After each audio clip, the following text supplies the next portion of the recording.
কাৰণ আমাৰ এনেই মাৰ্গত হাতৰ চোৱা সময়ত গুৰুগৃহ সোমোৱাটো নিয়ম নাই বুলি কোৱা হয় আৰু সেই প্ৰসংগতে ক'ব বিচৰা নাই জানো নিশ্চয়কৈ। আৰু এতিয়া চাওক যে আমি যেতিয়া কিবা এটা মাৰ্গেৰে ভগৱন্তক উপাসনা কৰোঁ সেই মাৰ্গটোৰ কিছুমান নীতি নিয়ম আছে আৰু সেই নীতি নিয়মবিলাক এনেও নহয় যে মনুষ্য বৃদ্ধিৰে সেই নীতি নিয়মখিনি ৰোপণ কৰা গৈছে।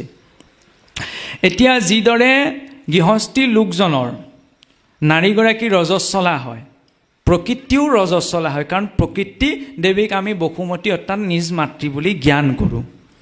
গতিকে আমাৰ হাতৰ চোৱা সময়ত ব্ৰহ্মপুৰাণত এটি কথা উল্লেখ আছে যে অম্বুবাস্যাম অৰ্থাৎ অম্বু জলত বাস কৰা কেতিয়া বাস কৰে? আদ্ৰা নক্ষত্ৰৰ প্ৰথম চৰণত বসুমতী চোৱা হয় বুলি আমাৰ এটা দৰ্শন শাস্ত্ৰ অনুসৰি প্ৰচলিত আছে। আৰু তাত কোৱা হৈছে অম্বুবাস্যাম ভূকৰণম কৰোতি যশ মানৱ স ইয়াতি কৃমিদংশ বসতি চতুৰ্যুগম, যে অম্বুবাচীৰ কালত কোনো লোকে যদি ভূমিক ৰোদন কৰে তেতিয়া তেওঁ 4 যুগৰ বাবে কৃমিদংশ নামৰ নৰকত পৰিব লগা হয়। এতিয়া কৃমিদংশ নামৰ নৰকত আমি পৰো নপৰো পাছৰ কথা, তাত যে ইমান জোৰ দি সেই কথাটো ব্যক্ত কৰা হৈছে মানে সেই কথাটিৰ নিশ্চয় তাৎপৰ্য এতিয়া আছে। এতিয়া তাতো কিছু লোকে কয় যে এতিয়া আমি ভাগৱতৰ কথা মানিম নে ব্ৰহ্মপুৰাণৰ কথা মানিম। প্ৰসংগটো এনেকুৱা, ভাগৱতৰ বিষয় হৈছে ভগৱন্তৰ ভক্তি, ঠিক তেনেদৰে গীতাত 5টি তত্ত্ব আলোচিত হৈছে: জীৱ, পৰমাত্মা, কাল, প্ৰকৃতি আৰু মায়া। গীতাৰ বিষয় হৈছে 5টা।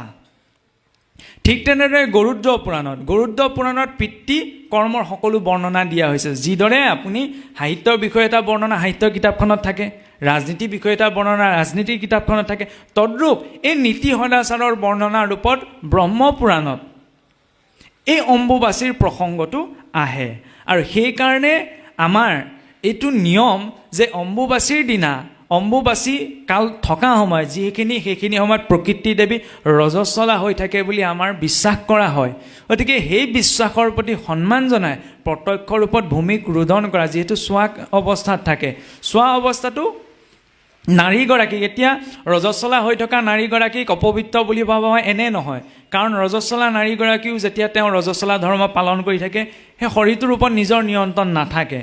শৰীৰৰ কিছুমান দ্ৰব্য কোনখিনি সময়ত নিৰ্গত হ'ব সেইখিনিৰ ওপৰত নিজৰ নিয়ন্ত্ৰণ নাথাকে, সেইকাৰণে সেইখিনি সময়ত তেওঁক গৃহকৰ্মৰ পৰা নিবৃত্ত ৰখা হয়। সেই একেই দৰ্শনতে বসুমতীটো, কাৰণ সেই বসুমতীকে আমি অন্ততঃ চৰণে স্পৰ্শ কৰি সেই চোৱা বসুমতীতেতো স্পৰ্শ কৰিছোঁ, সেইকাৰণে ভগৱন্তত অৰ্পিত বা ভগৱন্তৰ গোসাঁই গৃহ সেইকেইদিন প্ৰৱেশ কৰাটো আমাৰ নিষিদ্ধ।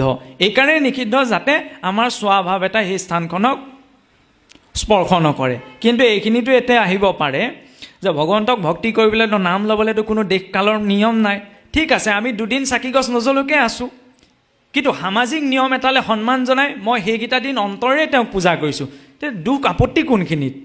কাৰণ অম্বুবাচীক নমনাৰ কথা ক'তো লিখা হোৱা নাই, মনাৰ কথাহে লিখিছে। আৰু মনাৰ দৰ্শনটো এনেকুৱা, চাওকচোন, আমি যদি অকণমান আধুনিক দৃষ্টিৰেও সেই দিনকেইটা চাওঁ, প্ৰকৃতিৰ প্ৰতিটো দিনৰ পৰা আমি মনুষ্যই কিবা নহয় কিবা এটা প্ৰকৃতিৰ পৰা লৈয়ে আছোঁ, নহয়নে?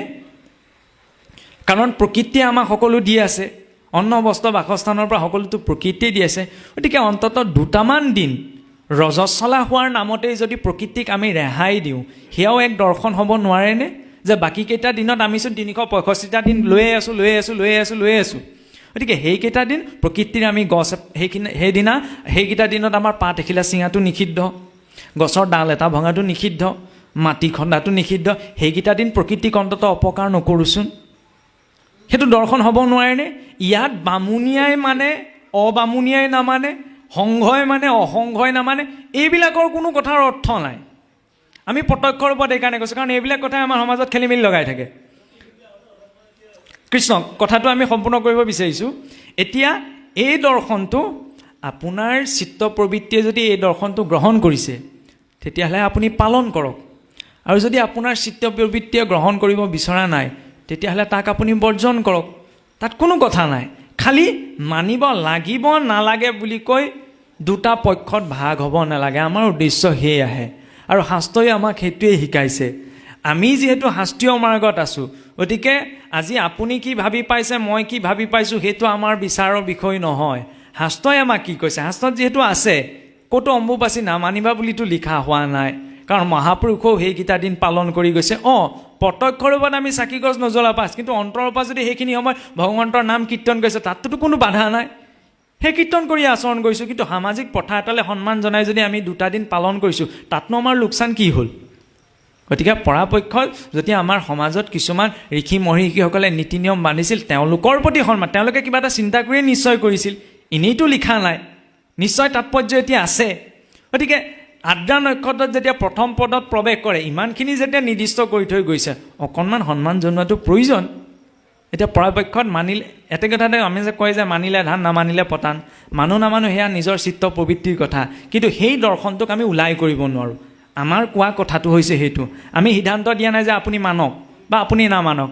শাস্ত্ৰত উল্লেখ আছে, শাস্ত্ৰত উল্লেখিতৰ মূল লক্ষ্য কি? সেই প্ৰকৃতি দেৱীক সেইকেইটা দিন অকণমান ৰজস্বলা ধৰ্মৰ নামত আমাৰ নিজৰ কৰ্মকাৰ্য ব্যৱহাৰৰ পৰা ৰেহাই দিয়া।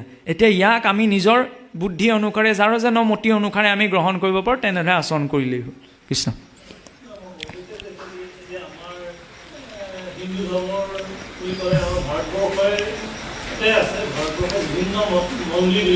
হয়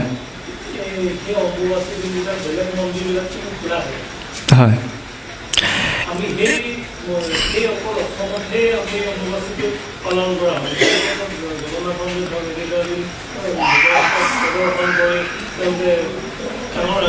জগন্নাথৰ হয়, জগন্নাথ মন্দিৰ সেইকেইটা দিনত খোলা থাকে, বৃন্দাবনো খোলা থাকে। কিয়? কাৰণ জগন্নাথ ক্ষেত্ৰ ভৌতিক ক্ষেত্ৰ এখন নহয়, বৃন্দাবন ক্ষেত্ৰ স্বয়ং হৰিৰ লীলা ক্ষেত্ৰ। তাত আজিও যদি কোনোবা সন্ত মহন্ত যায়, প্ৰথমতে গৈ তাৰ ৰজ অৰ্থাৎ তাৰ ধূলাক পৰিব। যদিও আজি বৃন্দাবন আধুনিকৰণ হৈ ৰাস্তা পদূলি পকা হৈছে, কিন্তু সেইখন ধাম হয়। ধামৰ ক্ষেত্ৰত যি স্থানত ঈশ্বৰৰ লীলা কৰিছিল, তাত নীতি নিয়মৰ কোনোবাই পালন কৰিছে, এটি কথা ঠিক। বৃন্দাবন ধামত কোনো মৃতক লোক হ'লে তেওঁলোকৰ অৰ্থে শ্ৰাদ্ধপিণ্ড অৰ্পণ কৰা নহয়। কিয়? কাৰণ এইটো বিশ্বাস কৰে, কাৰণ ঈশ্বৰৰ লীলা কৰা ধাম। তাত যদি কোনোবাই হৰি এৰিছে, তেওঁৰ অৰ্থে পিতৃকৰ্ম আচৰণৰ প্ৰয়োজন, তেওঁ বৈকুণ্ঠ প্ৰাপ্ত কৰিব। এই দৰ্শনটো সমাজত আছে। ধামৰ ক্ষেত্ৰত নিয়ম প্ৰযোজ্য নহয়, কিন্তু আমি ধামত নাই, নহয় জানো? আমি এখন সমাজত আছোঁ, সেইকাৰণে সেই সমাজৰ কিছুমান ক্ষেত্ৰাচাৰ আছে। যিদৰে আপুনি জগন্নাথৰ প্ৰসংগ আহোঁতে, জগন্নাথতো ক্ষেত্ৰাচাৰ আছে। জগন্নাথৰ যিদৰে আমাৰ এইখন পূৰ্বতে সৌমাৰ পীঠ বুলি কোৱা হয়। বহুতে কয় যে অম্বুবাচীৰ এই সম্পৰ্কটো কামাখ্যাৰ সৈতে যুক্ত কৰে, আৰু হয়, কামাখ্যাৰ সৈতে সম্পৰ্ক আছে, কিন্তু কামাখ্যাৰ সাধনাৰ সৈতে আমাৰ বৈষ্ণৱ মাৰ্গৰ সাধনাৰ সম্পৰ্ক নাই। কাৰণ কামাখ্যা হৈছে এখন তন্ত্ৰপীঠ, আৰু শাক্ত মাৰ্গৰ উপাসকসকলৰ সৈতে সেইখন সন্মানৰ স্থান, আমাৰ বাবে সন্মানীয় স্থান, কিন্তু তাত আমাৰ কাম নাই। কেলৈ আমাৰ বৈষ্ণৱৰ কাম নাই? কাৰণ আমাৰ বৈষ্ণৱৰ মূল উপাস্য হৈছে বিষ্ণু বা কৃষ্ণ। তাত যিহেতু বিষ্ণুৰ উপাসনা নহয়, দেৱীৰে শক্তিৰ ৰূপত কিবা ৰূপত উপাসনা কৰিছে, তাৰ প্ৰতি আমি সন্মান জনাইছোঁ, কিন্তু তাত আমাৰ এইকাৰণে কাম নাই, কাৰণ সেয়া আমাৰ লক্ষ্য নহয়। সেই ক্ষেত্ৰাচাৰৰ প্ৰতি সন্মুখ ৰাখি, যিহেতু আমাৰ কোৱা হয় যে সেই 52খন শক্তিপীঠৰ ভিতৰত শক্তিৰ যোনি মণ্ডল বোলে কামাখ্যাত পৰিছিল, সেইকাৰণে তাত সেই যোনি পীঠ আছে। তেনেধৰণৰ শাক্ত মাৰ্গত এটা দৰ্শন আছে, কিন্তু সেই বিষয়ত আমি মাত মাতিব নাযাওঁ, যিহেতু আমি নিজে শাক্ত মাৰ্গৰ ব্যক্তি নহয়, আৰু শাক্ত মাৰ্গত মাত মতাৰ আমাৰ অধিকাৰ নাই। আমাৰ মাত্ৰ কোৱা এইখনেই যে এইখন ভূমিৰ শাস্ত্ৰ অনুসৰি যেতিয়া ক্ষেত্ৰাচাৰ আছে, তাতো বিমলা দেৱীৰ জগন্নাথৰ অৰ্চন হোৱা আগমুহূৰ্ততে তাত বিমলা ৰূপত দেৱীৰ পূজা আচৰণ হয়। কাৰণ কিয়? কাৰণ আমাৰ সনাতন সংস্কৃতিক মাতৃশক্তিৰ পৰা সৃষ্টি হৈছে বুলি। এইটো মাতৃপ্ৰধান সংস্কৃতি, পিতৃপ্ৰধান সংস্কৃতি নহয়। চৰকাৰী ফৰ্মখনতে আজিকালি ফাদাৰ নেমটো প্ৰথমতে আহে। কাৰণ চাওকচোন, ধনৰ অধিষ্ঠাত্ৰী কোন? দেৱী লক্ষ্মী। বিদ্যাৰ অধিষ্ঠাত্ৰী দেৱী সৰস্বতী, নহয়নে? শক্তিৰ অধিষ্ঠাত্ৰী দেৱী দুৰ্গা। কাৰণ মাতৃগৰাকী হৈছে নিৰ্মাতা। মাতৃগৰাকীয়ে সন্তানৰ লগতে পৰিয়ালৰ লগতে সমাজ নিৰ্মাণ কৰিব পাৰে।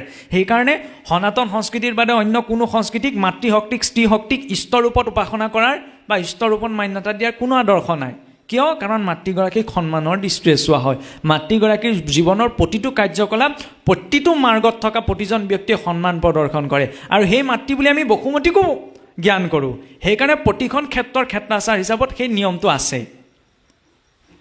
আৰু ধৰি লওক এনেকুৱা হয়, আজি অসমত সূৰ্য উদয়ৰ যিটো সময়, পশ্চিমবংগত সূৰ্য উদয়ৰ সময়টোৰ লগত নিমিলে।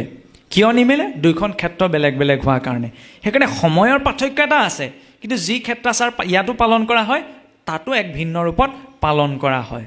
তাৰ মূল দৰ্শন কি? সেই সন্মানৰ ভাৱটো প্ৰকাশ কৰা। তাত আপোনাৰ পাপ হ'বলগীয়াও একো নাই, পুণ্য হ'বলগীয়াও একো নাই।